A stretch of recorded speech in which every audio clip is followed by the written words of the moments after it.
Estamos aquí todos reunidos y hay muchas familias que han sido eliminadas, hay enfermedades, hay hambrunas, continúa el asedio y tiene apoyo político por estas potencias que se supone que tienen que impedir que pasen este tipo de atrocidades durante todo el mundo. Durante meses hemos visto como el Consejo de Seguridad de Naciones Unidas ha fallado a la hora de actuar, pero se ha visto paralizado por el veto de Estados Unidos, que ha bloqueado las causas más esenciales para un alto el fuego. Y vemos que, como respuesta, muchos han recurrido a la Asamblea General de Naciones Unidas pidiendo que se evoque esa resolución de Unidos por la Paz, que se elaboró hace mucho tiempo cuando se tiene que superar este obstáculo, este punto muerto, cuando se fracasa a la hora de cumplir con los derechos o los deberes de Naciones Unidas y restaurar la justicia y la paz en el mundo. Pero las preguntas que tenemos que plantearnos, ¿cuáles son las herramientas existentes en el derecho internacional? ¿O hasta qué punto son buenas estas herramientas del derecho internacional para poner contra un genocidio a tiempo real? Ese mecanismo de unión por la paz fue diseñado para restaurar la emergencia moral y política en la unidad internacional, pero demuestra que hay muchas fisuras en el sistema que ahora está allí para proteger a las potencias y no a la gente. Esta noche nuestros panelistas van a examinar qué significa desde una perspectiva jurídica, política y también desde una perspectiva moral. El derecho internacional puede servir todavía como un vehículo para la justicia. Sus órganos más potentes son cómplices en esta justicia. La Asamblea General, que representa la voluntad de las Naciones Unidas, puede colmar este vacío que ha dejado el Consejo de Seguridad de Naciones Unidas.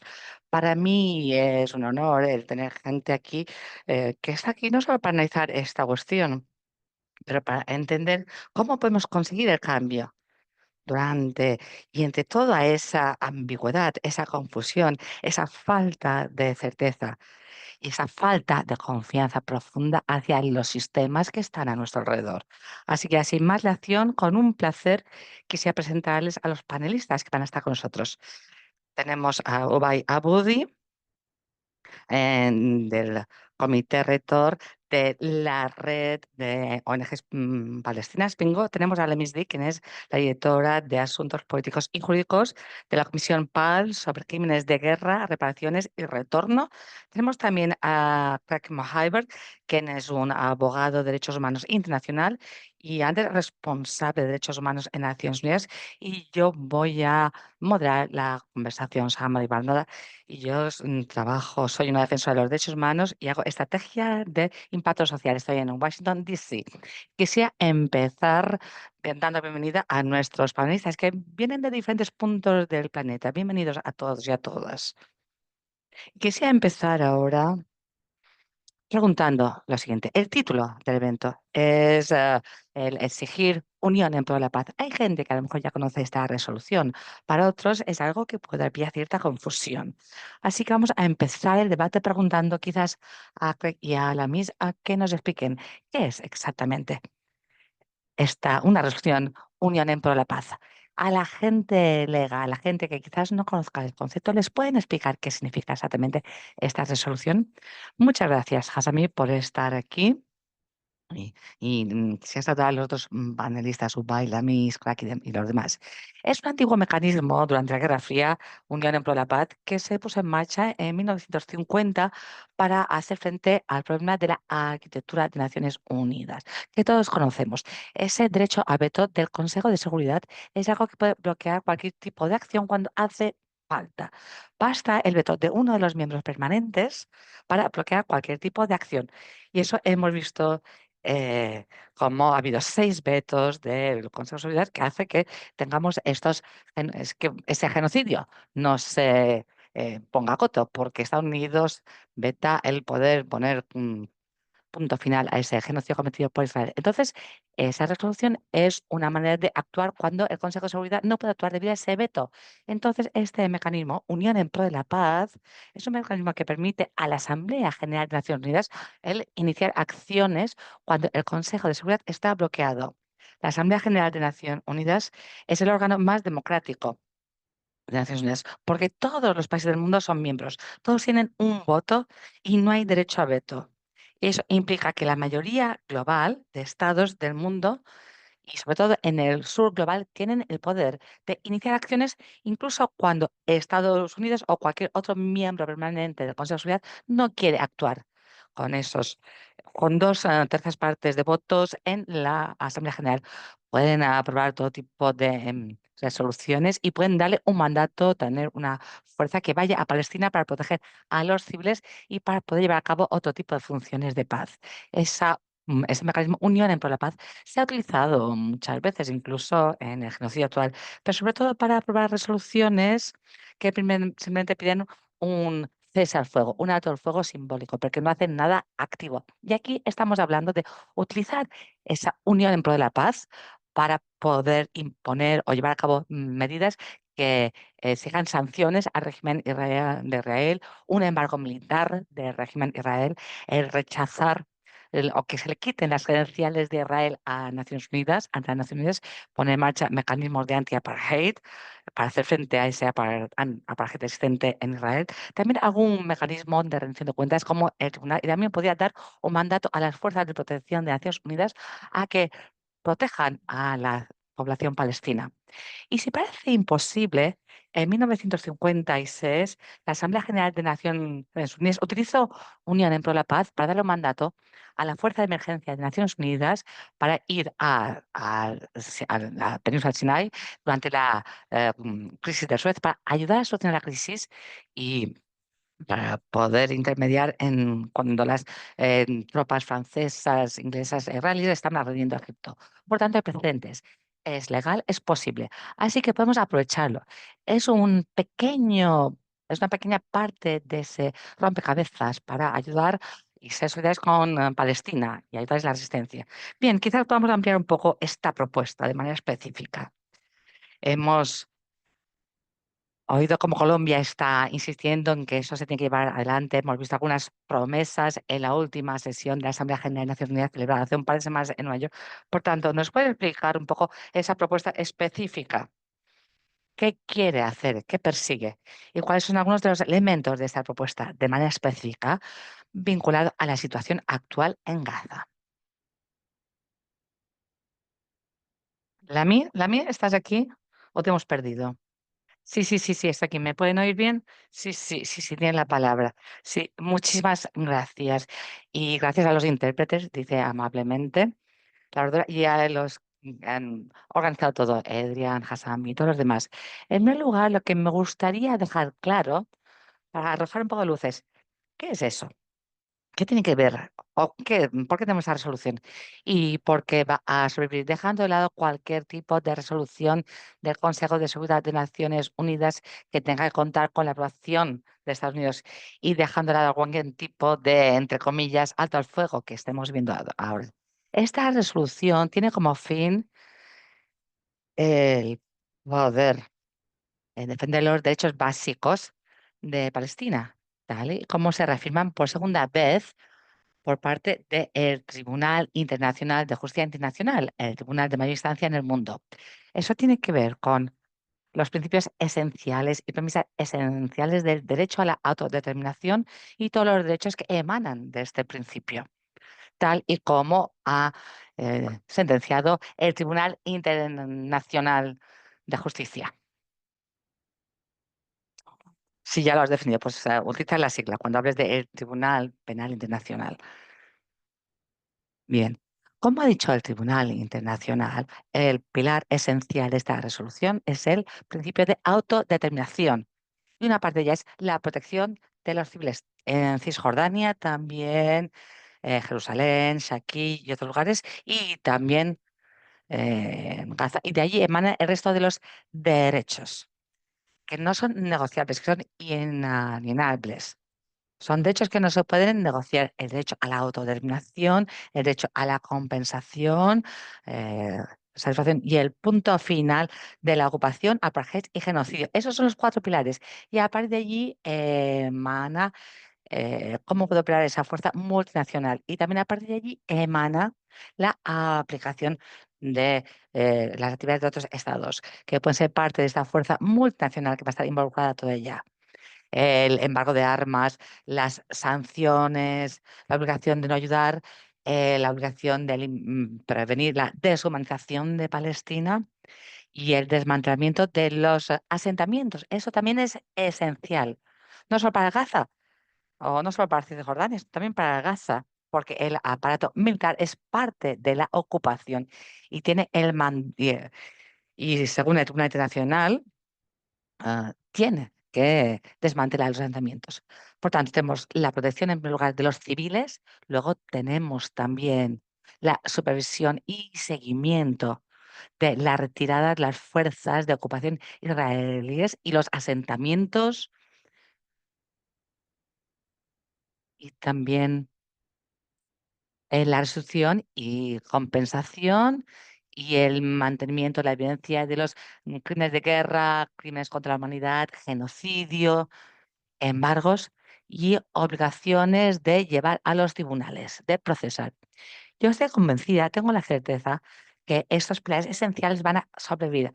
Habida cuenta todo lo que está pasando, toda es, es- las diferentes propuestas que vemos sobre el tapete.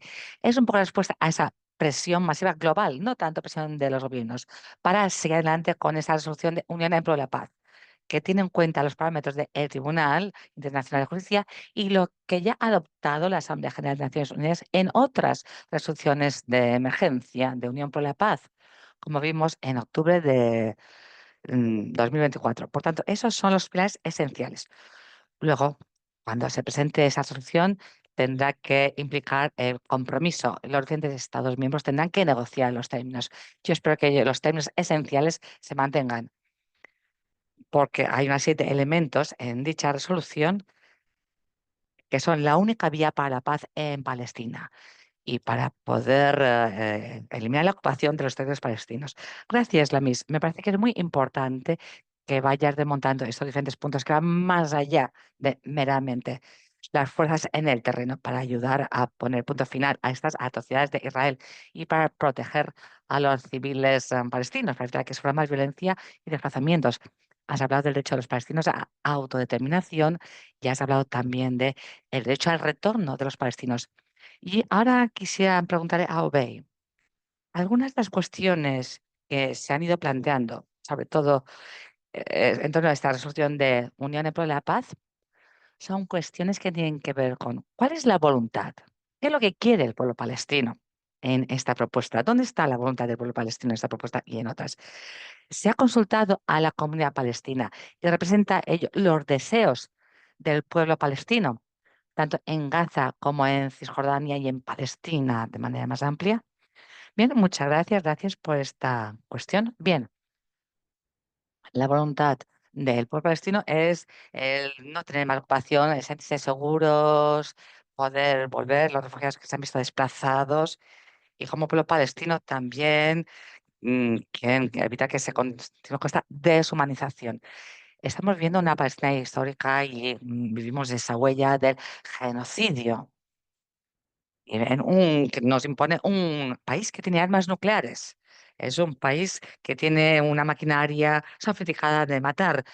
Utiliza inteligencia artificial, utiliza el hambre, la hambruna para matar a la gente, ataca a la gente en Cisjordania, en Gaza y en otros lugares. Por tanto, lo que estamos diciendo, el pueblo palestino, queremos libertad, quiere dignidad, quiere los derechos básicos esenciales. Son elementos básicos para ello. Lo que hemos visto en los últimos 2 años, muchos países y muchas organizaciones de Naciones Unidas y otras que hablan de seguridad, garantías de seguridad para Israel. Pero Israel es una potencia nuclear que comete genocidio, que está armada hasta los dientes. Ya ha demostrado que quiere hacer, que puede hacer lo que quiera hasta el final para llegar, para alcanzar sus objetivos. No nosotros somos quienes necesitamos la protección. Eso es lo que decimos cuando hablamos de Palestina y organizaciones no ONG no palestinas y de la sociedad civil. Hablamos de ese discurso cotidiano de la gente, no solo en Cisjordania y en Gaza, sino también de la gente que está en Fort Hood, que está en la diáspora, que sienten también ese peso de la ocupación. Lo que se pide en esa Unión por la Paz es pedirle a la comunidad internacional a que actúe, a que asuma sus responsabilidades frente a Palestina y que dejen de tratarnos como subhumanos, sino que nos traten como seres humanos iguales que los demás, con los mismos derechos y que con unas vidas preciosas que tienen que ser protegidas. No creo que haya ningún palestino o palestina que esté pidiendo algo al frente. Eso es lo que pedimos los palestinos. Para seguir avanzando con ese tema en torno sobre todo a la infraestructura de las ONGs y de la sociedad civil, vemos que todo lo que está pasando en Palestina es que todo está bajo asalto, hospitales, escuelas, infraestructura, todo el sistema está bajo acoso. Estamos hablando de la voluntad del pueblo palestino. Entonces, mi pregunta es la siguiente. ¿Cómo puede ser un plan de transición hacia la justicia en medio de todo lo que hay en esta resolución de Unión en pro de la Paz desde la perspectiva palestina?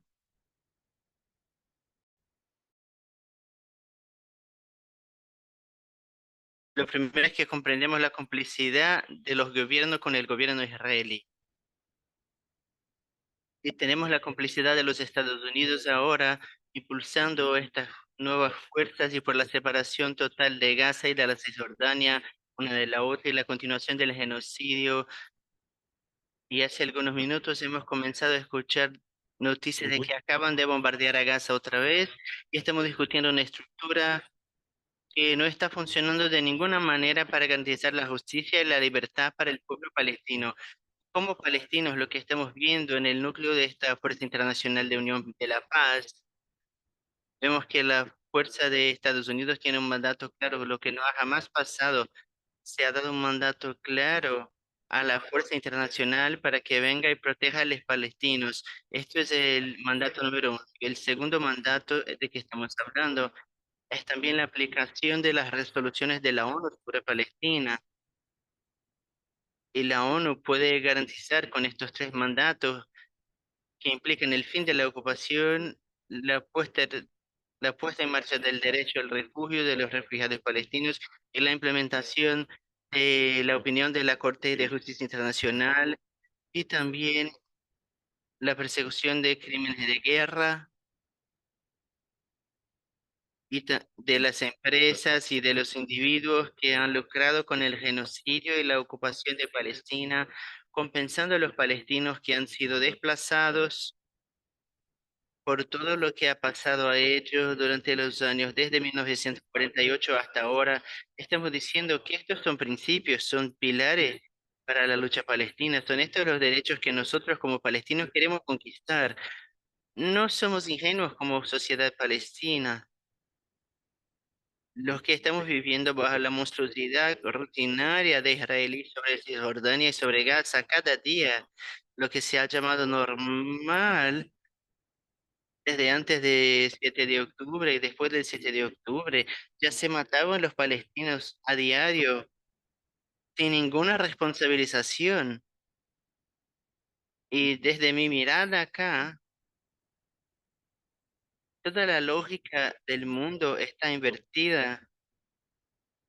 El mundo está de cabeza arriba y, y lo que estamos solicitando son garantías de seguridad para una población que no está armada en Cisjordania y en la Franja de Gaza, a quien se ha matado, que se ha desplazado a diario, a quien se ha robado su propiedad a diario, desde 1948 hasta ahora. Como palestinos no tenemos el derecho a la vida. Conocemos los videos de los ataques y lo único que se está demandando es ahora el israelí que filtró el video, mientras los que perpetraron el crimen están libres y se están celebrando como héroes.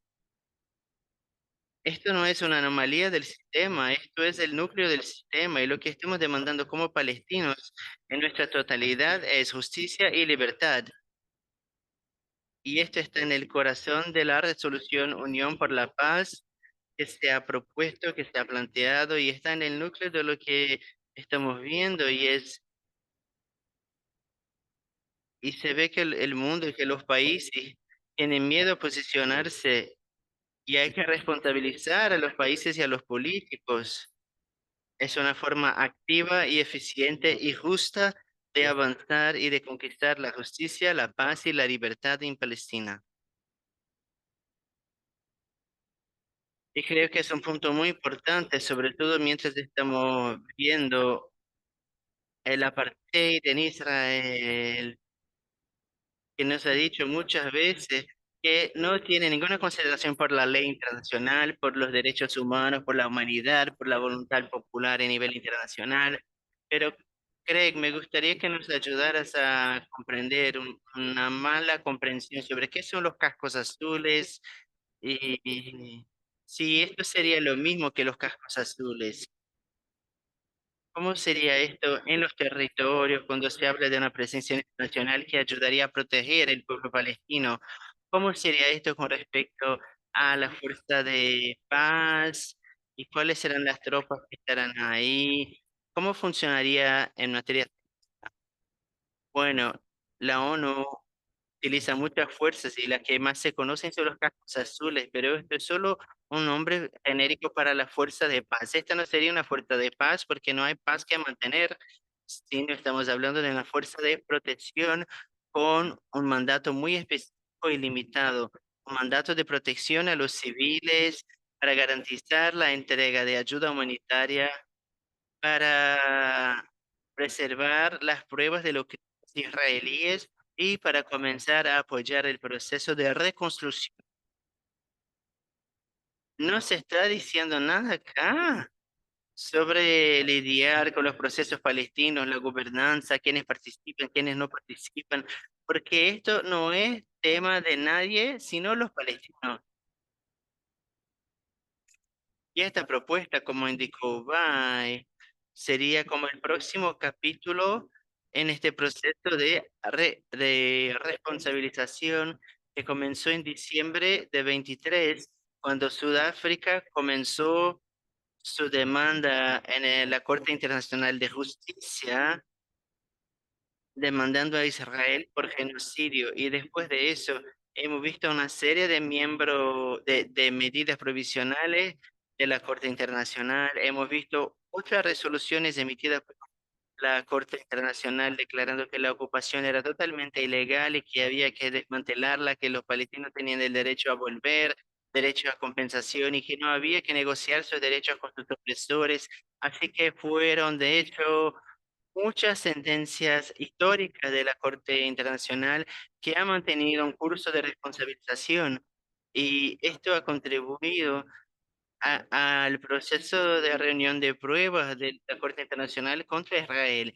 Hemos alcanzado un punto en que Israel ha sido demandado por genocidio, su liderazgo están denunciados por crímenes contra la humanidad y la Asamblea General lo ha firmado todo y declarado que hay que dar un fin a la ocupación y a los crímenes de Israel, y han dado a Israel un plazo de un año que terminó en el medio de septiembre de este año y hay una orden para cumplir con todas estas demandas, pero justo antes que esta fecha llegara, todos los amigos de Israel estuvieron en las Naciones Unidas, se esforzando muchísimo para evitar cualquier medida más de responsabilización o de protección que se pudiera adoptar en la ONU. Y fue así que crearon la propuesta francesa saudí, que es la Declaración de Nueva York, como se dice, como dijo Obama, es algo que no tiene que ver con el genocidio, apartheid y tampoco de la ocupación, no trata de la libertad palestina, sino del control de los supervivientes del genocidio y de la protección de Israel y la permisión para que Israel consolide tus ganancias ilegales mientras se normaliza este proceso. Y esta propuesta de declaración hecha por Francia y Arabia Saudí incluye una fuerza de estabilización, pero esta fuerza de estabilización es en realidad un mecanismo colonial que se pondría en el territorio para controlar a los palestinos y, como dijo Obama, para ayudar a garantizar la seguridad de los autores del genocidio y no del pueblo palestino. Y ya es que lo quieren hacer bajo la ley del capítulo 7 de Estados Unidos, esto se podría imponer algo a los palestinos contra su voluntad. Luego, Donald Trump también buscando una forma de liberar a Israel, salió con sus 20 puntos. Es básicamente colonialismo del siglo XX, que también tiene esta idea de fuerza de estabilización colonial y el control externo de Palestina, sus recursos, sus pueblos, con medidas que rescatan a Israel, salvan los autores y punen a las víctimas. Y ahora, mientras hablamos, hay diplomatas en el Consejo de Seguridad que están trabajando para intentar mezclar la propuesta de Trump con la propuesta francesa saudí para crear un monstruo Frankenstein que sería desastroso para el pueblo palestino. Y una de las razones para hacerlo es para evitar que esta propuesta de la Unión por la Paz, nuestra medida con una propuesta de responsabilización de Israel. Para evitar nuestra medida, ellos están creando esta propuesta Frankenstein para evitar que esto ocurra. Y ahora estamos viendo que hace 6 semanas que el plazo para el cumplimiento de Israel se agotó y no se ha hecho nada. Así que la gente de este movimiento está haciendo presión para decir que hay que rechazar esta propuesta monstruosa, Frankenstein, colonial de Arabia Saudí, Francia y otros, y adoptar el mecanismo que ha adoptado el pueblo palestino, que respeta la agencia y la soberanía del pueblo palestino, su autodeterminación, y que no maneja los temas palestinos, sino les da un mecanismo de protección con un número de medidas dirigidas a responsabilizar los autores del genocidio y no los sobrevivientes. Esta es una distinción muy importante, muy útil, y me gustaría pasar la palabra a Lami y preguntarte, Lami, si podrías explicar mejor la distinta propuesta de que estamos escuchando. Craig habló un poco de la propuesta de Estados Unidos, Reino Unido, Francia. También escuchamos sobre la propuesta saudí y cómo la propuesta Unidos por la Paz se vincula a esas. Y si se aprueban estas, ¿qué pasa a la propuesta de Unión por la Paz? Ella se convierte en obsoleta, se saca de la mesa. ¿Cómo podemos comprender esta realidad política? Bueno, sí, solo para aclararlo. Es el plan Francia-Arabia Saudí que se está mezclando con la propuesta de Trump y ni siquiera puedo decir la propuesta paz o cese al fuego y los términos como ha descrito Craig.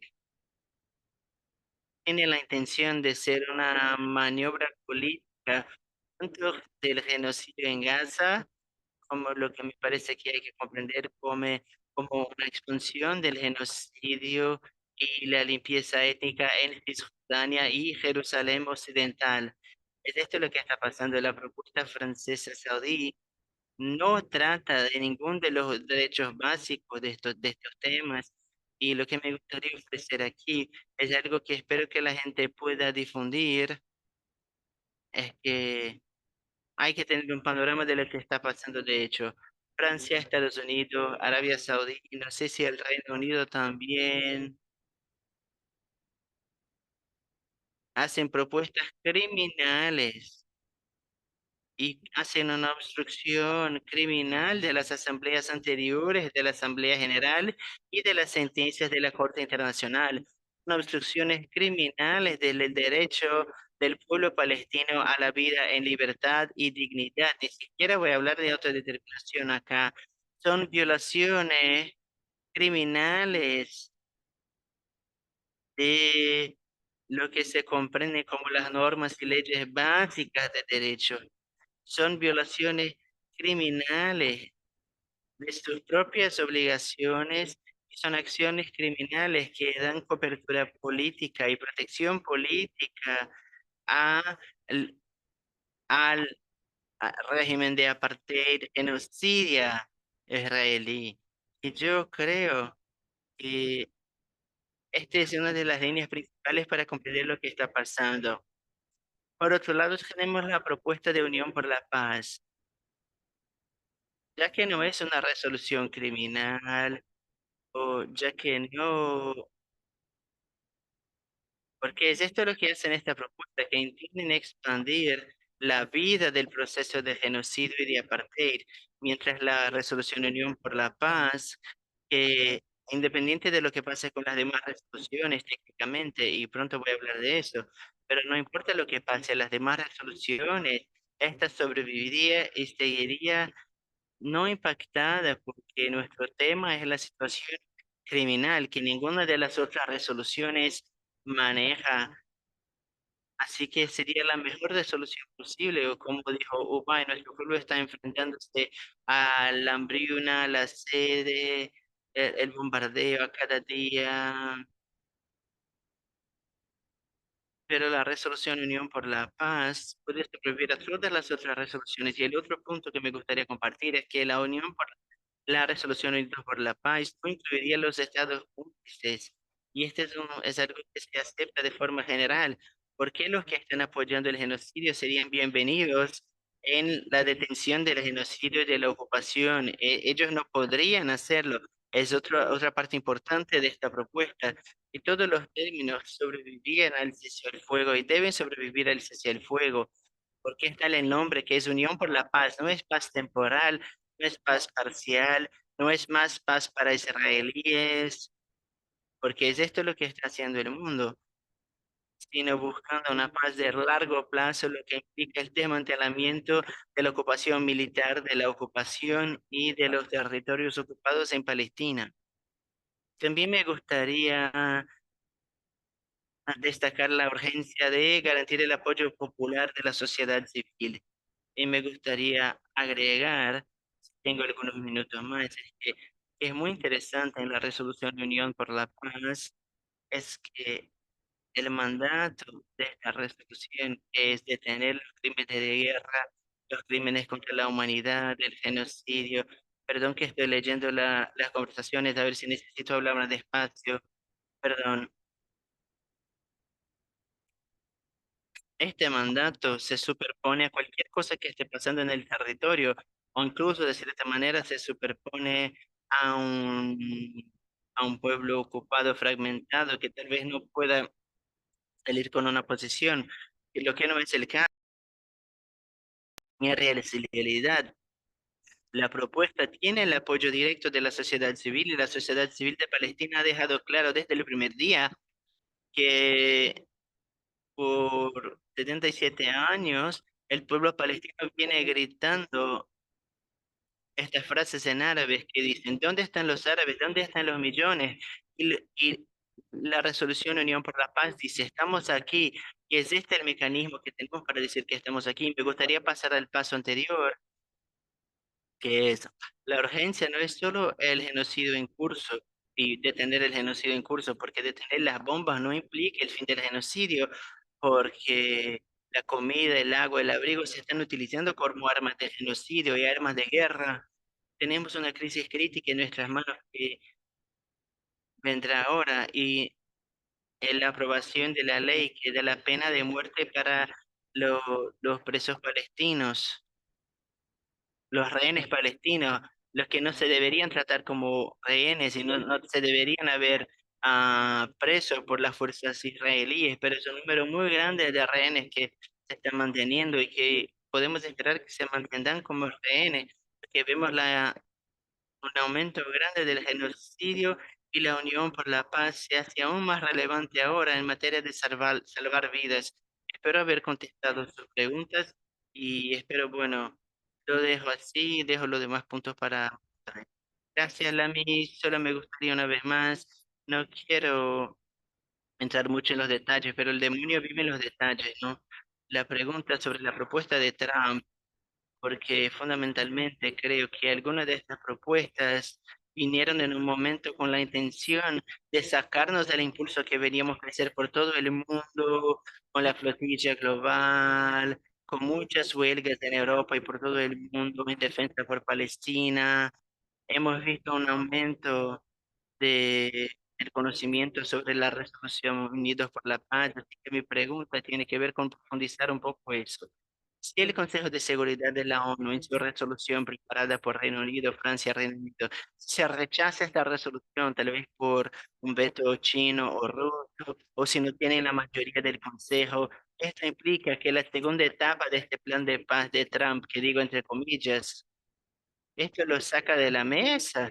¿Qué esto haría a la resolución Unidos por la Paz? Me gustaría nomás comprender políticamente dónde estamos, porque creo que esto ayudará a la gente a comprender dónde hay que construir la presión política sobre los gobiernos para que defiendan y hagan las cosas ciertas. Craig, no sé, si ¿quieres agregar algo?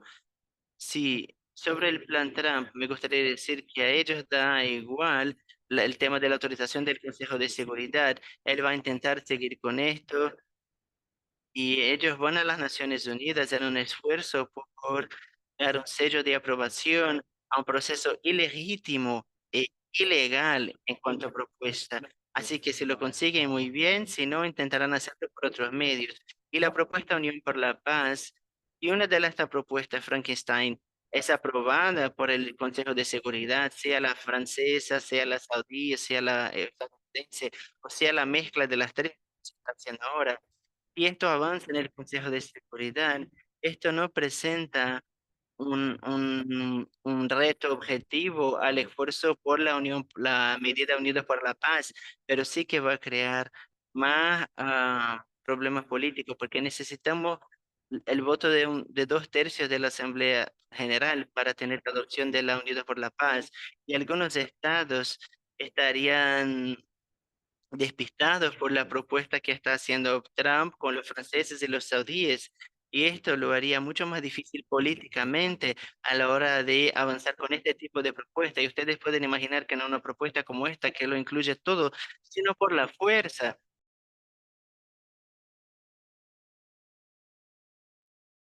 No van a autorizar dos fuerzas a la vez. Por tanto, las otras partes de la propuesta podrían seguir avanzando en la Asamblea General. La rendición de cuentas de Israel, algunos de los elementos que ha mencionado la Miss. Y también esa fuerza de protección se veía amenazada si se adopta una de esas, y lo repito, propuestas coloniales para una fuerza de estabilización que iría allí para controlar a los palestinos y para controlar la resistencia palestina y para interferir con la soberanía y la autodeterminación de Palestina. Por ello, esas propuestas son tan peligrosas.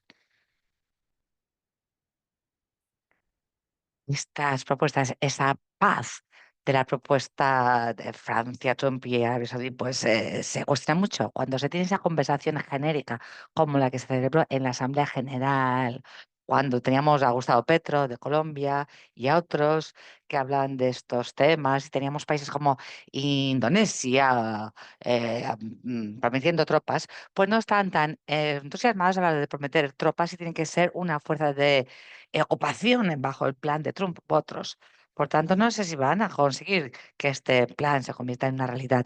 Yo estoy convencido de que ese ha sido un plan de Trump. Es totalmente imposible, menos mal, porque es un plan horroroso. Así que esa noción, incluso en la primera fase, fase incluye un intercambio de cautivos y el alto el fuego. No ha habido ni siquiera un día de cese el fuego. Ha habido asesinatos continuos perpetrados por el régimen israelí en Gaza. Se les sigue negando el acceso a los alimentos, a la medicina y ayuda en todo este periodo. El régimen israelí sigue previniendo esto, está todavía destruyendo todo tipo de infraestructura cuando en teoría había un alto fuego, aunque no dio ni un día. Así que esa fase, que se supone que es la fácil, la del alto fuego, pues ha fallado. Entonces las otras son más difíciles de convertirse en realidad. Por ello, ahora no es el momento de tirar la toalla sobre esta propuesta de unión en pro de la paz que estamos debatiendo, porque tenemos que continuar con un trabajo diplomático para seguir alentando esa propuesta. Cuando lo demás vaya eh, fracasando, habrá otra opción que es legítima, que respeta la agencia palestina y que se centra no en intentar colonizar al pueblo palestino con una capa adicional de colonialismo, sino que lo que persigue es protección civil y rendición de cuentas de Israel. Os veis, ahora de manera específica, quiero hablar en toda una conversación sobre la autoridad palestina. He visto muchas cuestiones en diferentes canales en torno a la aprobación de la autoridad palestina. No sé si puedes hablar sobre ello o puedes hablar del contexto político más amplio, pero la autoridad palestina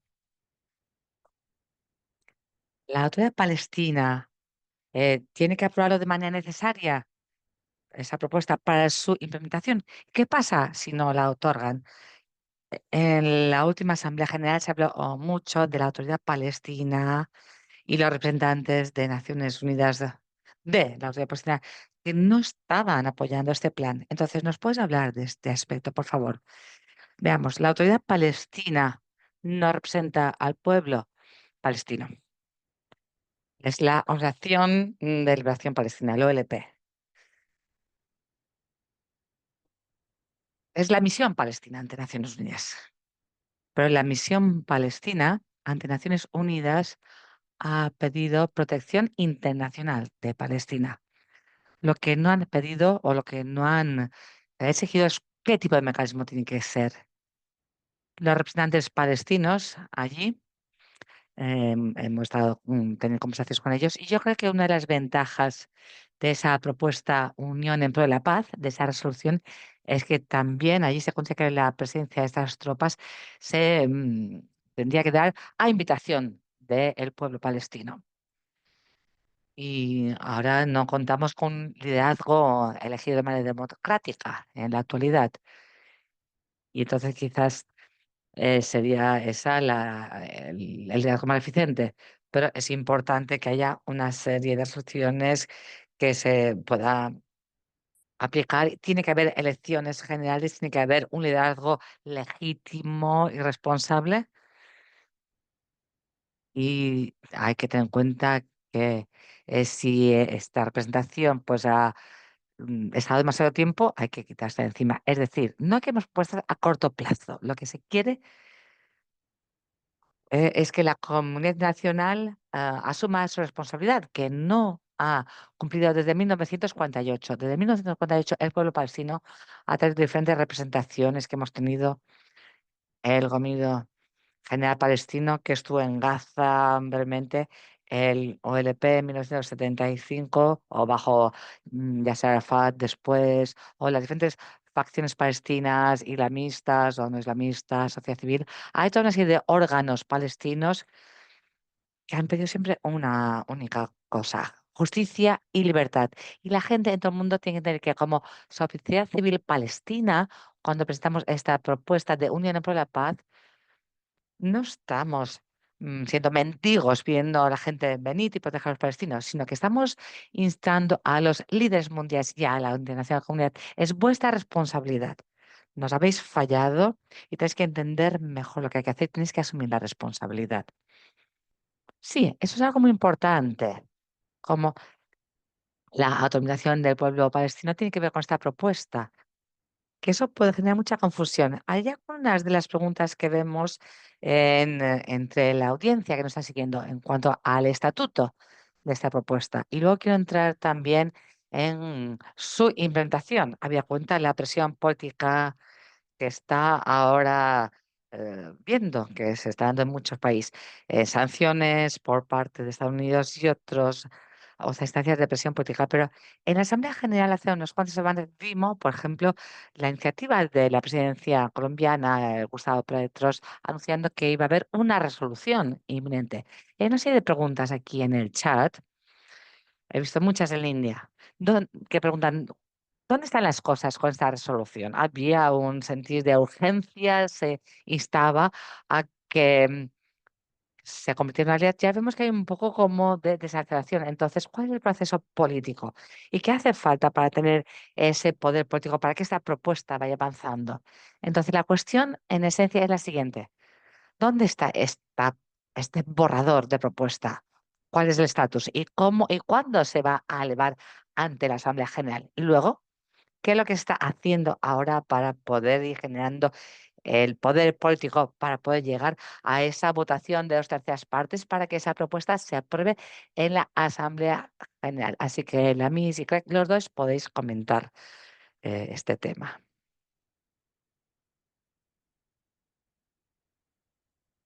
Bien, voy a empezar hablando un poco de cuál es la situación actual, dónde estamos ahora mismo. O bueno, no, voy a empezar por qué se hizo ese anuncio de Colombia. Esa fue la intención inicial de Colombia.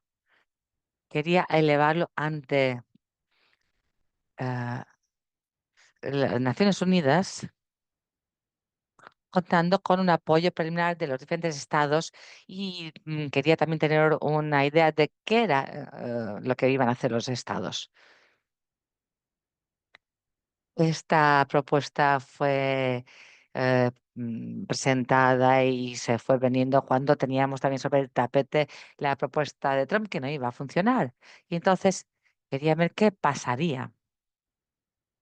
Y sabíamos lo que pasaría con dicha propuesta. Y el gobierno colombiano era consciente también de lo que iba a pasar. Así que pensamos que en últimas cuentas tendríamos que presentar esa resolución unión en pro de la paz.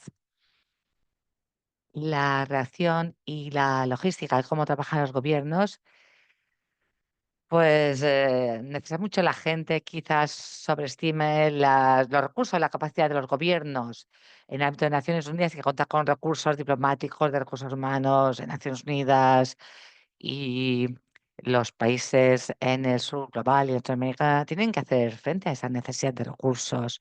Y es una tarea difícil, requiere mucho trabajo político, interno y externo. Por tanto, hace falta mucho esfuerzo para que esta propuesta se ponga en marcha. Ahora, post plan de Trump, tenemos que revisitar esta resolución. Estamos trabajando en ello ahora.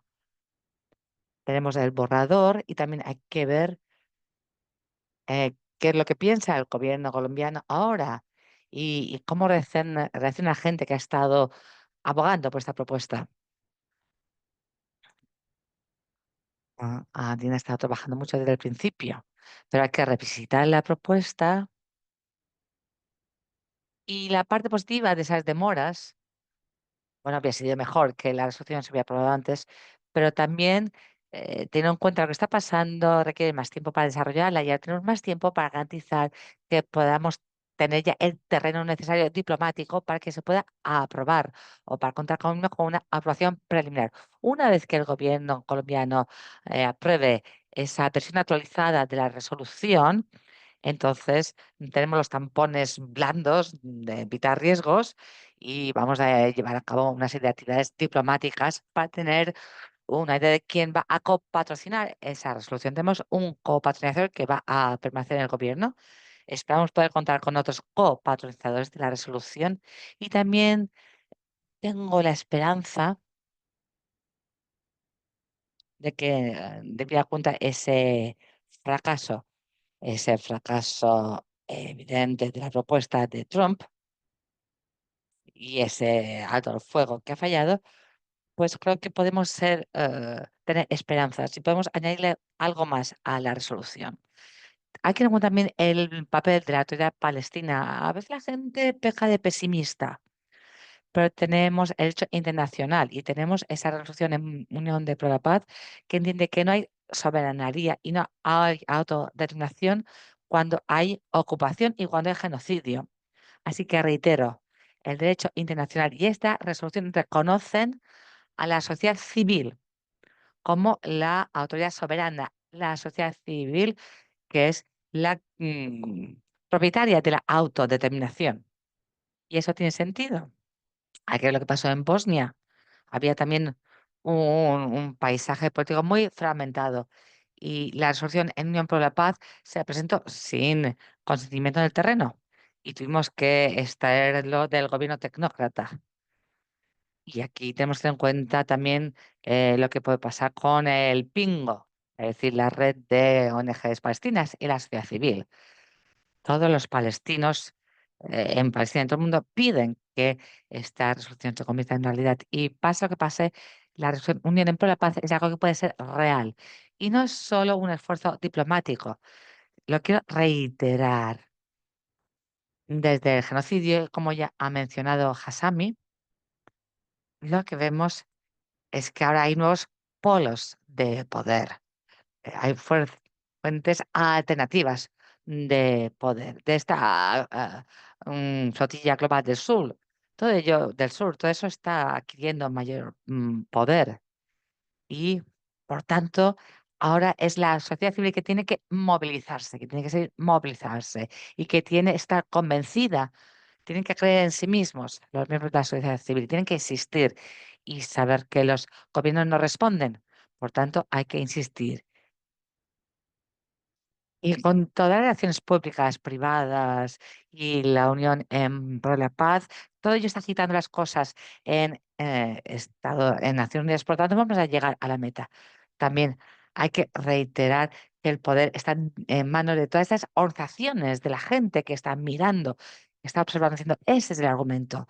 Y la Unión en Pro de la Paz es lo que han estado pidiendo los palestinos cuando piden ayuda.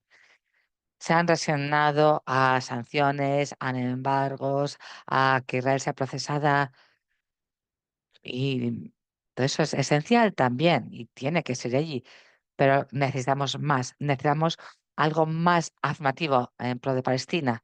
Y Obai y los palestinos en el terreno lo van a confirmar, no se pueden hacer, no lo pueden hacer solo. Las condiciones cada día son peores, por lo tanto es esencial que la gente eh, esté convencida de que eso puede funcionar. Sí, va a querer tiempo para elevarlo ante Naciones Unidas, no tenemos recursos que tienen Estados Unidos, Reino Unido, Europa, no tenemos tampoco sus intereses coloniales ni sus estrategias coloniales, pero es que tenemos el apoyo de las masas y las masas también son muy poderosas, por tanto, hay que creer en esa resolución en pro de la paz. El pueblo palestino dice que sí que hay que creer en esa resolución, va a requerir tiempo, pero tenemos que probar el terreno, en especial puesto que estamos frente a estos mecanismos coloniales, criminales. Tenemos que contar con el apoyo de las masas, todos nosotros para seguir insistiendo y para que sea una exigencia que hay que elevar a todos los gobiernos representados en Naciones Unidas. Sí, va a requerir tiempo,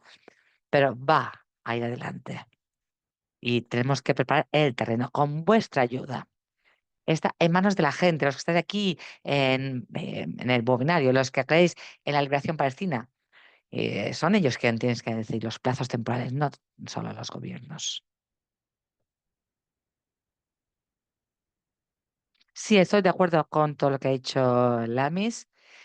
Y esa es una estrategia para intentar que la solidaridad se convierta en acción del Estado, porque los gobiernos no han hecho nada en estos 2 años, no han aprovechado el poder que tienen para poner punto final al genocidio.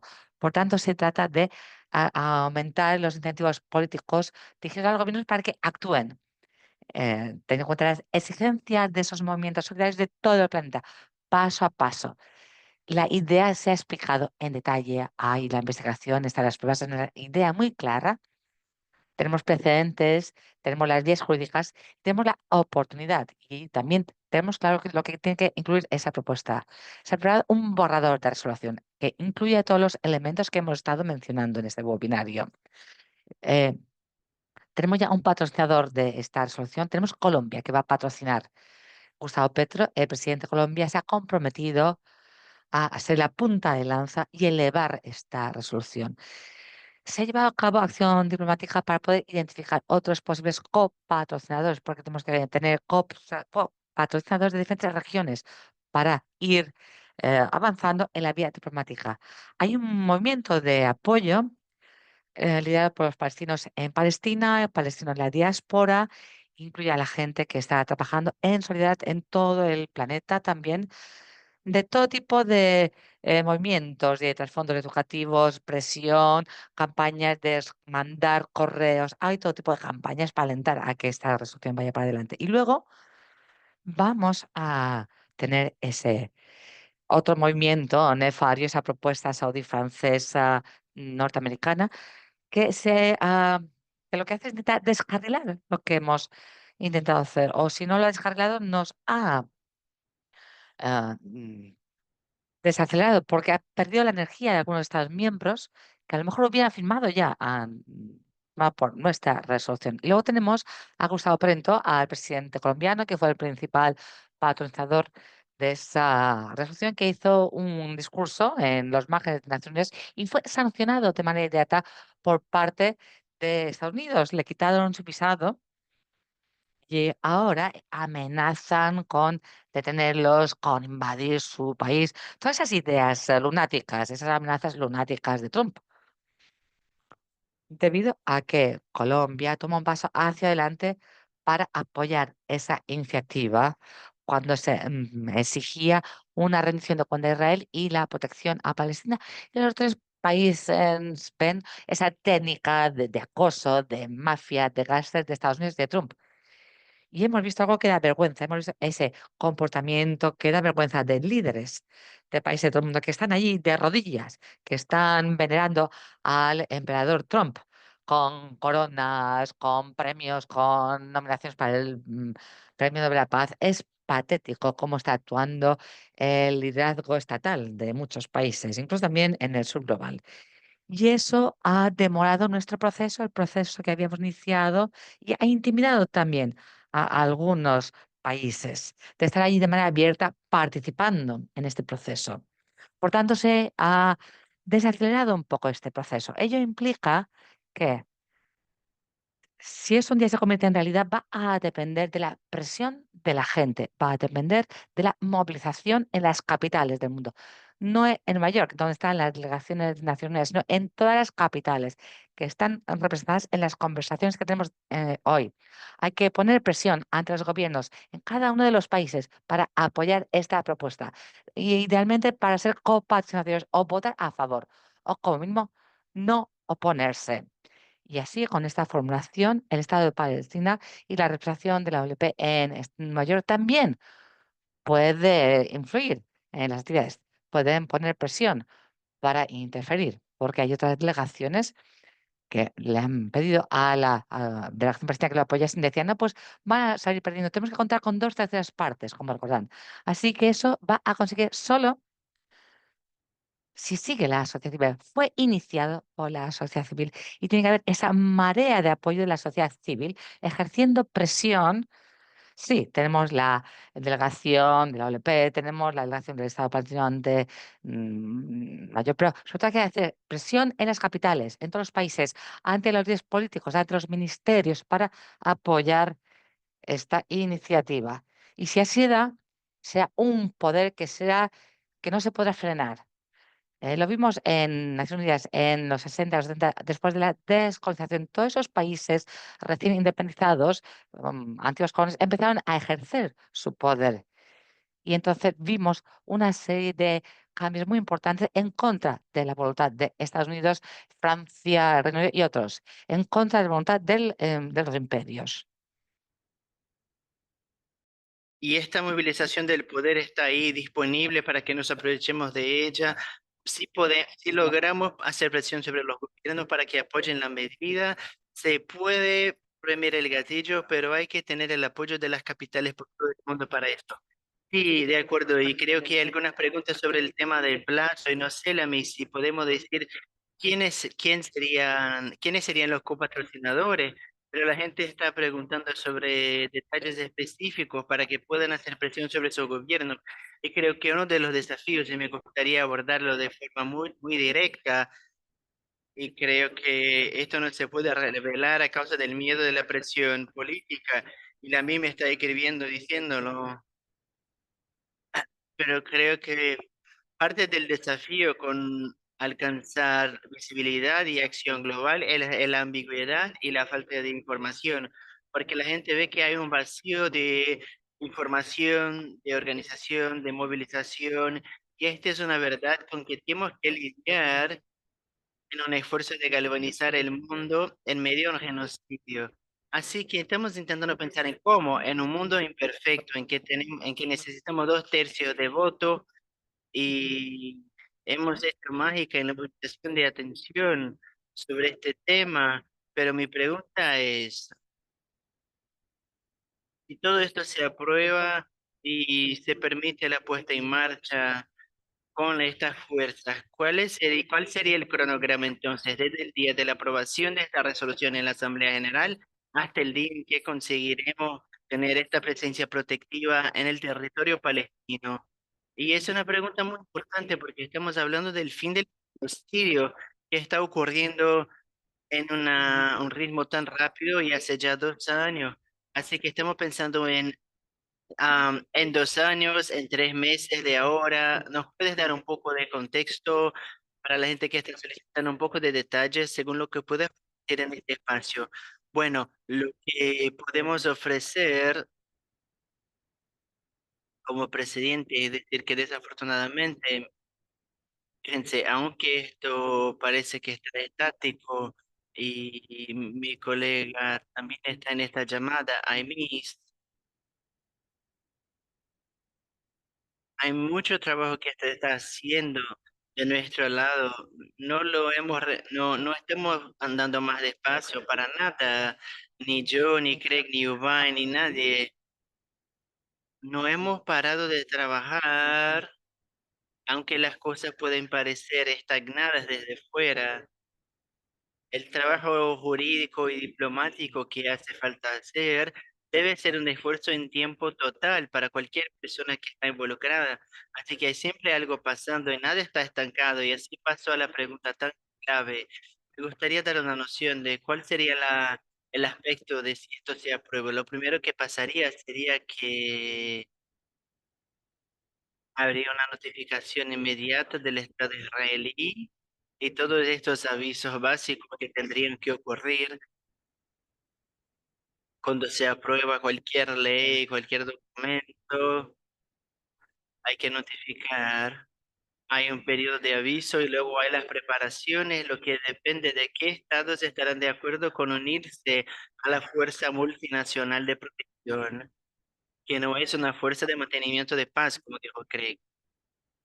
Y luego es un tema logístico, básicamente abriendo corredores por el aire, por el mar, y conseguir que los países vecinos de Egipto y Jordania a que colaboraran con la entrada de ayuda humanitaria, con la entrada de la fuerza multinacional.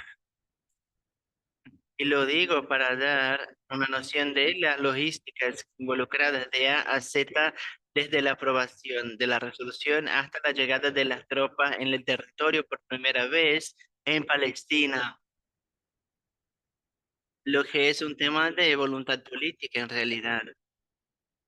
Así que sé que no es una respuesta tan directa, pero creo que la logística da a la gente un poco una noción de cuáles son los factores que impactan este cronograma, pero no son años, seguro que no, y parte de esta línea del tiempo la define la resolución misma. Lo que mismo en la etapa del borrador depende de la involucración política de las negociaciones, de las constituciones, etcétera. Pero de ninguna forma serían 2 años y diría que ni siquiera 2 meses. Se espera que sea, ya que es una sesión de emergencia, un tema de urgencia, que sea tan pronto como posible y lo más rápido que la fuerza nacional pueda moverse según el contexto y la condición de esta situación tan compleja, inimaginable y sin precedentes históricas, no solo en la historia moderna. Así que 2 años no sería una previsión realista, como dijo Craig antes. El cronograma para la evacuación de las ocupaciones y de los puestos militares en la Cisjordania ya caducó, así que estos también serían factores que tomar en cuenta en las resoluciones y en su propuesta de cronograma. Espero que sea una respuesta suficiente. Sí, Craig, ¿te gustaría agregar algo sobre el tema de la línea del tiempo? Sí, creo que está cierto y técnicamente nada impide que esto pase muy rápido. Se puede incluso poner en marcha en 24 horas la resolución y la resolución ya está lista. Se podría adoptar inmediatamente. Lo único que lo retrasaría sería el tiempo necesario para construir la votación de 2/3 en la Asamblea General y la adopción inmediata por el secretario general y los departamentos podrían comenzar a trabajar con las delegaciones relevantes para poner en marcha los equipos, los recursos, los fondos y todo esto puede pasar rápido. Hay precedentes para eso también. Lo único que va a cambiar si esto pasa ahora, en 6 meses o nunca, es político y por esto hay que trabajar en ello. En nuestro trabajo hacer presión sobre nuestros gobiernos para que apoyen a esta resolución. Cuba, y me gustaría preguntar específicamente, estamos hablando de la línea del tiempo, estamos hablando también sobre la evolución de un genocidio en tiempo real, mientras hablamos ah, y que sigue apavorando al pueblo palestino.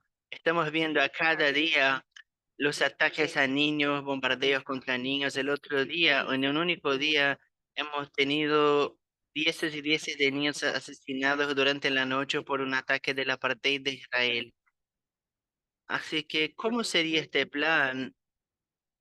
Porque sabemos que hay que hacer más presión política para poner en marcha soluciones sustentables para impedir estas atrocidades. Sabemos también, como hemos escuchado de Craig y Lamis,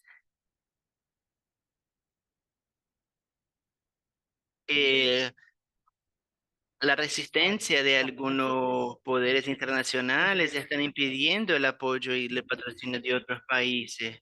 Así que me gustaría saber cómo ven esto los palestinos y cómo podemos seguir haciendo presión para que el mundo siga haciendo presión por, no solo por la detención de este proceso específico, sino por su continuación tantas veces más.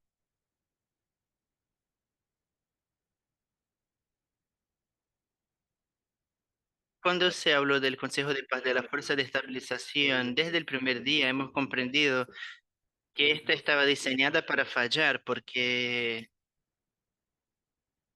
no tomó en cuenta los cientos de planes que se han hecho antes. Tal vez yo esté exagerando, pero puedo hablar de mieses de planes anteriores.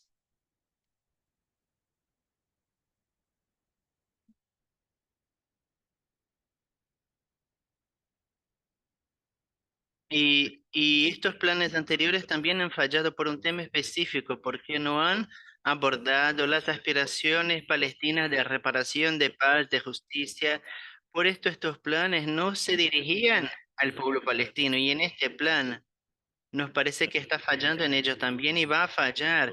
Y les puedo dar algunos números, por ejemplo, algunas cifras. Por ejemplo, hasta mismo los camiones que se han acordado que podían entrar como ayuda humanitaria, que entrarían a diario. Yo diría que es ilegal poner un límite en ayuda humanitaria. Y hasta mismo esta cifra no se ha alcanzado. Lo que está entrando ahora en Gaza son 150, 160 camiones, lo que no es suficiente para las necesidades del pueblo o incluso para el cuidado básico. El sufrimiento del pueblo palestino ha continuado, esto está cierto, y va a seguir si nos descentralizamos el tema de si el pueblo palestino son seres humanos y si merecen protección y si el mundo, y qué es lo que el mundo está listo para hacer para proteger al pueblo palestino. Si tomamos en cuenta los genocidios desde el fin de la Segunda Guerra Mundial y si pensamos en el Holocausto, los estudios del genocidio en la academia, vemos que en ningún caso de genocidio se terminó o que el autor del genocidio no ha alcanzado su objetivo sin intervención directa internacional o sin la caída o la falla del régimen que está cometiendo el genocidio. Y en nuestro contexto palestino no hay nada distinto a eso. La resolución Unión por la Paz plantea, y me parece la parte más importante, es que replantea el tema de la protección de los palestinos como un tema central y que plantea la centralidad de las vidas palestinas que merecen protección, y también las responsabilidades con respecto a cómo el mundo va a proteger las vidas palestinas. Van a mandar tropas, van a forzar a Israel a través de sanciones, se van a aplicar boicotes completos a Israel para alcanzarlo. Desde mi mirada sobre la Unidos por la Paz, lo que vemos acá es un camino hacia adelante que es fuerte y que puede, de hecho, ocurrir en algunos meses si hay presión internacional suficiente de las personas para apoyarlo y haciendo presión sobre los gobiernos. Y esta no es una acción simbólica, no es una acción para romper simbólicamente el sitio o para hacer una denuncia simbólica de Israel. Es una llamada para la responsabilización de los estados a que se posicionen y para que los estados actúen para dar fin a este genocidio y que los gobiernos con sus muchos mecanismos políticos puedan dar fin al genocidio. Nosotros, palestinos, lo que queremos como justicia y libertad es muy sencillo, es la puesta en marcha de la ley internacional. No queremos negociar con la legislación internacional. No queremos negociar nuestro derecho en una situación en que tendremos semi-autonomía y en que la ocupación define las líneas de control. Lo que estamos centralizando aquí es la emancipación total de los palestinos del control de Israel. Y es por esto que la gestión de Estados Unidos, de Donald Trump, eh, y el gobierno israelí también están asustados con esta propuesta. Y por esto me gustaría destacarlo. Cuando Gustavo Petro habló de ella delante de las Naciones Unidas, esto causó mucha respuesta porque esta idea desafía el colonialismo estadounidense e israelí.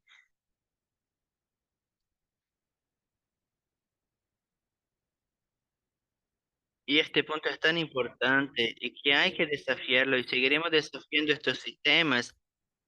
Y parte de ello viene de comprender qué mecanismos tenemos en marcha. Y me gustaría profundizar un poco los temas estructurales con respecto a la Asamblea General.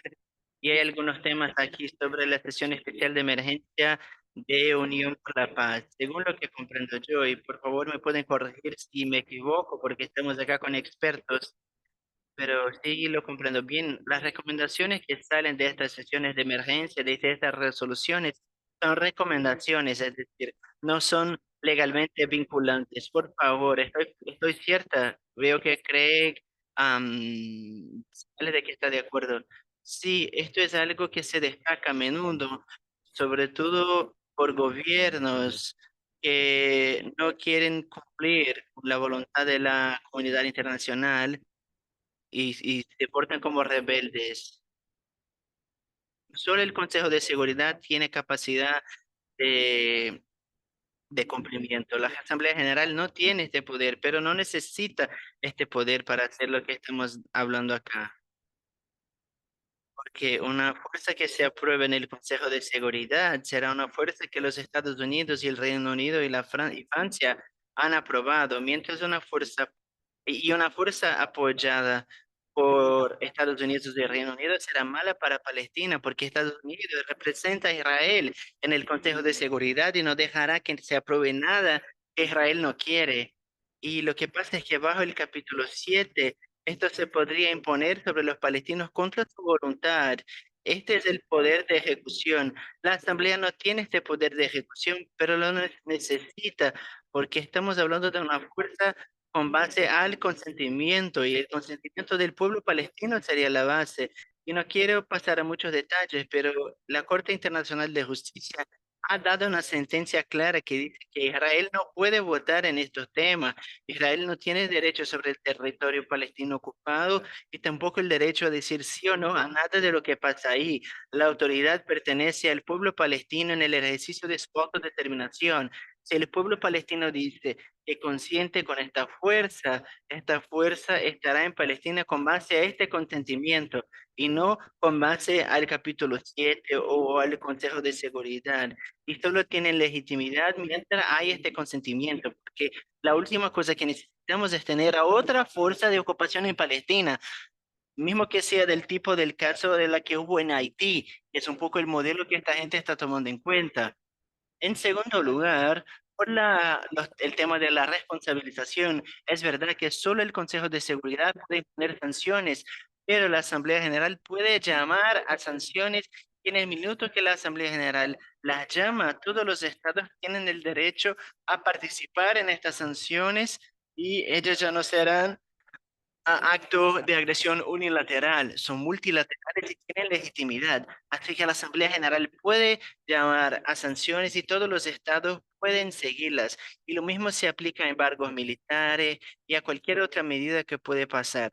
Así que no significa nada decir que son solo recomendaciones de la Asamblea General.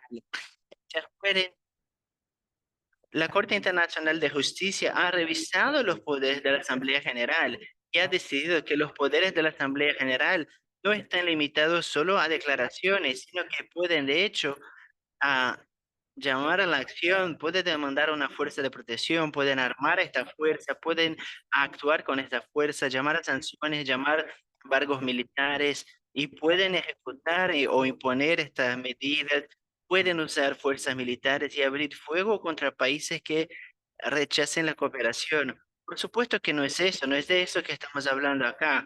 Así que todo lo que estamos haciendo se podría hacer a través de la Unidos por la Paz, se haría a través de la autoridad de la Asamblea General con base en el movimiento de Palestina. Hay una pregunta muy legítima acá que tiene que ver con el término con el mandato del presidente de Colombia que termina en mayo de 2026 y el tiempo que escuchemos de la MIS es otro. Así que, ¿cómo el fin del mandato de Petro impactaría la estrategia de Unidos por la Paz o si no impactaría? Sí, bueno, seguro sí que impactaría. Por supuesto que tenemos esperanza de que se va a reelegir esta gestión. Tal vez otras personas no tengan la misma esperanza, pero yo diría que el cronograma tiene este elemento importante también, porque no sabemos quién sería elegido,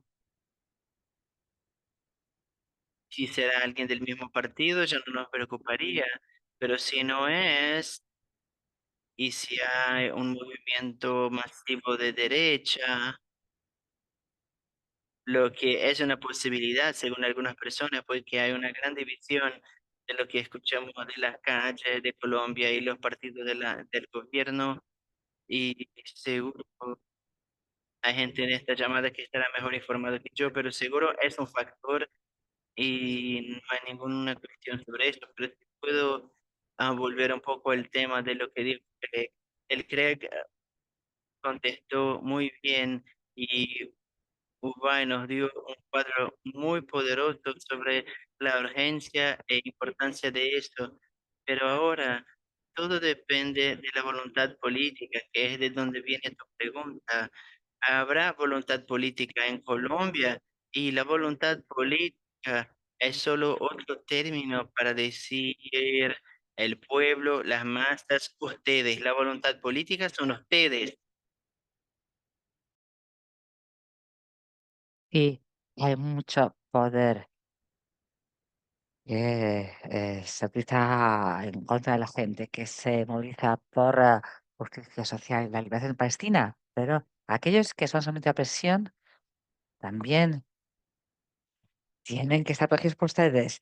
La sociedad civil tiene que ser como una protección para la gente y para los estados, como vimos con la flotilla global del sur. La sociedad civil lidera y obliga a la acción estatal. La voluntad política son ustedes. Palestina ya habla los suficientemente claro, dicho, lo queremos, lo necesitamos, confiamos en ello. Por tanto, espero que estéis escuchando esta llamada. Y no es ahora. No es ahora que estamos recurriendo a este mecanismo, decimos, bueno, pues ya está, no, pero hay que, hay que insistir. Espero que haber respondido. Bien, sí, estamos ya cerrando. Vamos a ver un poco lo que se puede hacer. Y una pregunta final, los aspectos técnicos. ¿Cuáles son las opciones que tenemos para no tener que ir a través de Naciones Unidas? Porque Petro decía, vamos a ir a tratar los mecanismos de Naciones Unidas, luego decía, no recurriremos a los mecanismos de Naciones Unidas. Para eliminar confusiones, hay una serie de cuestiones sobre la posibilidad de que haya un mecanismo o una vía que permita que haya fuerzas de protección al margen de Naciones Unidas o del sistema de Naciones Unidas. Creo que, en primer lugar, sí, evidentemente, claro. el derecho, bajo el derecho internacional, todo Estado miembro está obligado a utilizar la capacidad que tenga para intervenir en caso de genocidio, para poner punto final al genocidio y para hacer que los culpables rindan cuentas. Pero lo que hemos visto es que no hay ningún Estado, que quizás con alguna salvedad, por ejemplo, el Estado de Yemen, que de manera explícita ha intervenido para oponerse al genocidio. No hay ningún otro Estado que sea capaz o que esté en la posición de iniciar la acción que hace falta. Por tanto, la lógica de esta resolución Unión Pro Paz es ofrecer ese mandato intergubernamental que dará a otros estados la posibilidad de que participen con cobertura diplomática, con cobertura multilateral, con cobertura política. Siendo así, es más probable que los estados actúen si existe este tipo de mandato, pero es más probable que actúen si el mandato está en manos de Naciones Unidas. Pero en el ámbito moral, todos los estados tienen la obligación de intervenir ante el Estado de Israel para poner punto final al genocidio, al apartheid, a la ocupación y al genocidio. Pero no lo están haciendo. Y esa es una oportunidad que se vislumbra ahora para ofrecer ese espacio político para aquellos estados que a lo mejor si no, no participarían. Y sí, existe un riesgo. Existe un riesgo, es que estamos poniendo todos los huevos en una cesta con el liderazgo de Colombia. Sí. Colombia ahora está sufriendo el ataque imperialista de Estados Unidos, al igual que Venezuela y otros países. Le está amenazando a Estados Unidos con intervención militar, con un golpe de Estado, con estrangular su economía. Le está amenazando con arrestar a todos los líderes, con cargos falsos, narcotráficos y demás. Están asesinando a gente en el Caribe, que están en pequeñas embarcaciones, o sea que hay que ver qué pasa. Así que la unión hace la fuerza. Y hay cobertura política si tenemos un mandato de Naciones Unidas. Así que eso genera la posibilidad de que sí sea. Y antes de acabar con este punto, quisiera añadir que todo se reduce a lo que decía Lamis, a la presión que podamos movilizar en los países individuales para intentar ejercer presión ante nuestros gobiernos para que sean copatrocinadores de esta iniciativa. El grupo de la Haya, los países del grupo de la Haya, Belice, Bolivia, Colombia, Honduras, Sudáfrica, Namibia, Malasia, Senegal, esos 30 países que participaron en la conferencia de Bogotá, son países que en teoría se han alineado con esa causa de poner fin al genocidio aplicar el derecho internacional. Colombia es uno de ellos, pero hay otros que podían ser instados a convertirse en patrocinadores. Y si hay gente aquí en este webinar que es de nuestros países, hay que movilizarse. Y en ambos internacional tenemos el Pingo, tenemos la punta de la lanza de esa red de ONGs palestinos. Pero tenemos People Against Genocide, tenemos el Lifeline for Palestine, hay muchas instituciones, Vía Campesina, The Wave, están todas esas agrupaciones, movimientos que ya están muy involucrados en esa lucha y pueden conectar con estos grupos para poder seguir actuando y tener en marcha campañas nacionales, los movimientos nacionales ejerciendo presión ante sus gobiernos para que se conviertan en los patrocinadores de esta propuesta, es lo que hace falta. Muchas gracias. Me gustaría que tuviéramos mucho más tiempo para seguir hablando. Hay tantos temas que podríamos debatir, pero estamos llegando al final del tiempo. ¿Veis? Hay que tener esa llamada a la acción en nombre de Palestina para inspirar a la comunidad global, para que todo el mundo pueda responder a nuestra responsabilidad moral y de humanidad. Para acabar, ¿cuáles son las cosas concretas que la gente que nos está siguiendo en todo el mundo? Hay muchas preguntas que hemos visto. ¿Qué acciones se pueden emprender? ¿Qué acciones se deben emprender? ¿Y cómo podemos empezar a reflexionar para ver cómo podemos movilizar de manera eficaz y depende no solo esa resolución, sino el acabar ya con ese genocidio, ocupación y apartheid? Bueno, muchas gracias. Bueno, hay que tener en cuenta que la solidaridad es acción y hay muchas acciones que se pueden emprender. En primer lugar, lo que queremos fomentar aquí es el exigir o el defender la humanidad de los palestinos, que la vida de los palestinos es sagrada y merecen ser protegidas. Y hay que interpelar a los gobiernos, a los funcionarios, ¿qué hacen para proteger la vida de los palestinos? Y luego el poner punto final a esa complicidad con el genocidio, boicotear empresas israelíes, boicotear todo tipo de empresas que son cómplices con el genocidio, exigir sanciones a sus gobiernos, las universidades, boicotear,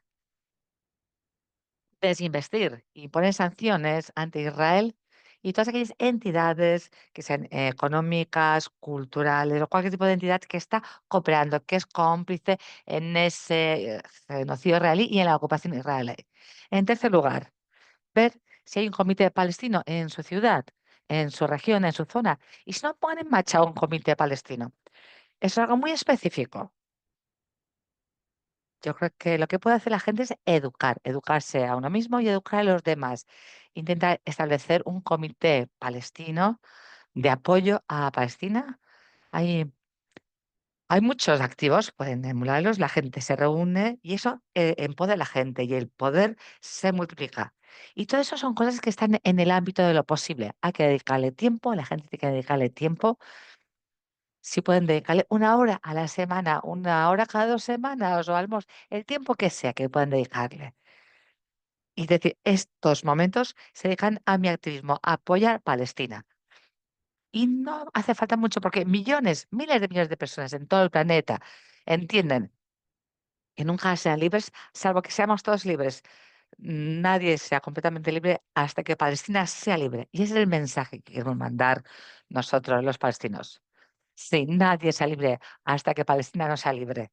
Pues muchas gracias a todos y todas los que nos están siguiendo de todo el mundo. Muchas gracias al equipo organizador, y muchísimas gracias también a los intérpretes, dice amablemente, que nos han apoyado a última hora algunos para ayudarnos a que nos puedan seguir en la medida de lo posible. Tenemos muchas más cosas que hacer, tenemos que continuar, tenemos que seguir siendo accesibles, y tenemos que poder tener más debates, que hay mucha gente que está haciendo preguntas sobre cómo podemos seguir estando actualizados. Craig y otros han compartido una serie de enlaces.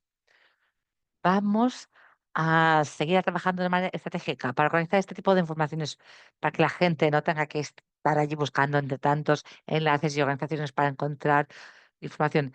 Ese es un compromiso que hemos asumido. La gente tras bastidores está intentando tener esa información más clara, más descifrada, para darles acceso específico a información pertinente para inspirarles en su activismo, porque con su activismo todo colectivo podemos conseguir algo y esperamos tener su seguimiento.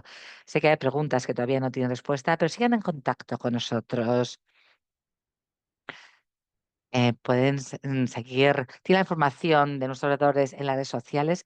Estamos intentando estar lo más disponibles posible para responder a las preguntas. Hay recursos también que se han compartido en los chats y por favor sigan en contacto con nosotros. Necesitamos más aliento, más impulso, más apoyo, más movilización y vamos a conseguir tener una libre Palestina. No se trata de si un día sea libre, sino de cuándo tendremos a una Palestina libre.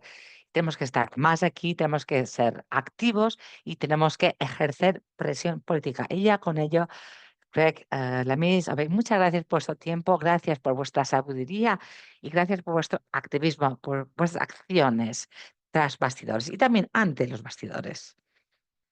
Muchas gracias, Hassami, por todo. Muchísimas gracias. Gracias por todo lo que has hecho, Hassami. Hay algo que quería añadir, un punto de acción, si me permiten.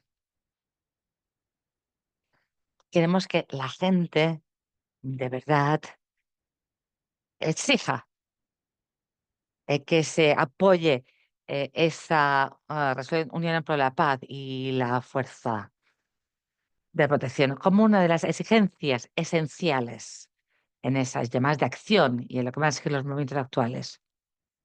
Y eso no lo digo solo yo, sino que es algo que nos pide la sociedad civil palestina, como ha dicho muy bien Obey. Correos electrónicos, llamadas de teléfonos, llamando a todas las puertas, insistir ante los gobiernos, ejercer presión material. ¿Por qué? hemos visto que hay que llamar ante los gobiernos europeos 10, 15 veces a la puerta.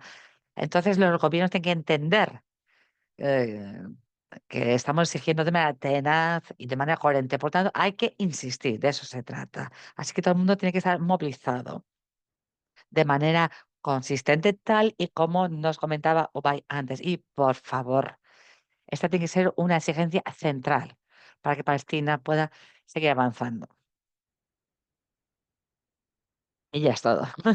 Y pido disculpas por hablar demasiado. No, sí, tiene razón, tenemos que hacerlo así. Las preguntas que hemos visto en el chat no eran la falta de ganas de hacer algo, sino cómo hacer algo. Así que vamos a continuar aprovechando ese trabajo tan increíble que está haciendo la Miss Craig Obey y ver cómo lo podemos compartir, cómo poder hacer que la gente tenga acceso a ello y otras comunidades para dar una orientación. Así que vamos a seguir pidiendo que nos marquéis la pauta, el camino, para ver cómo podemos avanzar. Y a todos los que habéis participado, necesitamos a gente que nos ayude, gente que pueda eh, divulgar esta información, que llame a la puerta, que mande correos incesantes, imparables. Tenemos que intentar seguir luchando por la paz y la prosperidad de Palestina. Así que, inshallah, ojalá vamos a comprometernos a ofrecer más información, más recursos y toolkits o cajas de herramientas. Intentaremos poder compartir más información para que llegue a manos de la gente que quiere utilizarla allí donde haga falta.